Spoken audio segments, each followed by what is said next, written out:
Well, thank you very much. It's an honor to have President Zelensky of Ukraine. And we've been working very hard, very close. So we've actually known each other for a long time. We've been dealing with each other for a long time and very well. US President Trump said Ukrainian President Zelensky can end the war with Russia if he wishes to do so. In his post on platform Truth, Trump said, President Zelensky of Ukraine can end the war with Russia almost immediately if he wants to, or he can continue to fight. Remember how it started. No getting back Obama given Crimea 12 years ago without a shot being fired, and no going into NATO by Ukraine. Some things never change. According to the US president, Ukraine could end the war if it gave in to key Russian demands, which includes giving up Crimea, which Russia illegally annexed in 2014, and agreeing to never join NATO. After his controversial meeting with Russian President Vladimir Putin in Alaska, President Donald Trump is now set to hold talks with Ukrainian President Volodymyr Zelensky and key European leaders this Monday. European Commission President Ursula von der Leyen said in an ex post that she would join the meeting with President Trump and other European leaders in the White House. Here's a quick rundown of Trump-Zelensky meeting. At 12 p.m., European leaders are expected to be at the White House. At around 1 to 1:15 p.m., Zelensky and Trump are set to greet each other an hour after the European leaders arrive. Both Trump and Zelensky will shortly go into a meeting with each other at the Oval Office. US Vice President Vance is also expected to be at the meeting. At 2:15 to 2:30 p.m., Trump will greet other European leaders in the state dining room after his meeting with Zelensky. At 3 p.m., Zelensky, Trump, and European leaders will then head into their own high-stakes meeting in the East Room of the White House.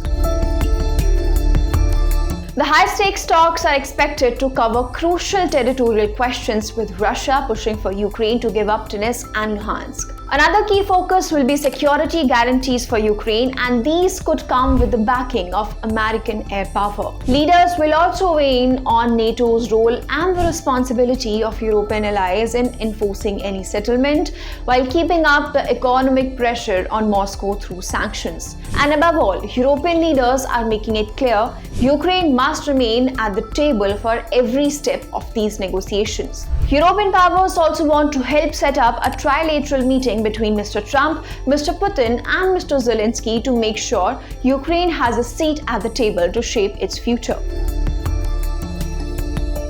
Even you, but you have nice ocean and don't feel now, but you will feel it in the future. God bless. You don't know that. God bless. You God bless. You will not have a war. Don't tell us what we're going to feel.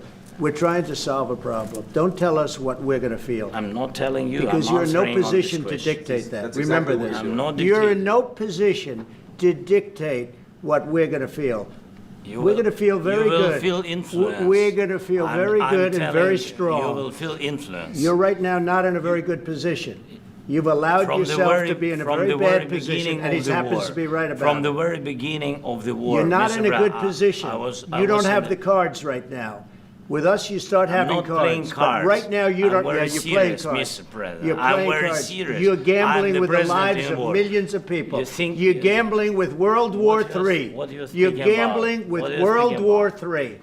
And what you're doing is very disrespectful to the country, this country. That's back to you. Far more than a lot of people said they should have. Have you said thank you once? A lot of times. No, in this entire meeting, have you said thank you? Even today. You went to Pennsylvania and campaigned for the opposition in October. Offer some words of appreciation for the United States of America and the president who's trying to save your country. The previous Oval Office meeting in February ended in a dramatic confrontation. A planned mineral deal signing ceremony collapsed as Mr. Trump and Vice President J.D. Vance accused Mr. Zelensky of being ungrateful and gambling with World War III.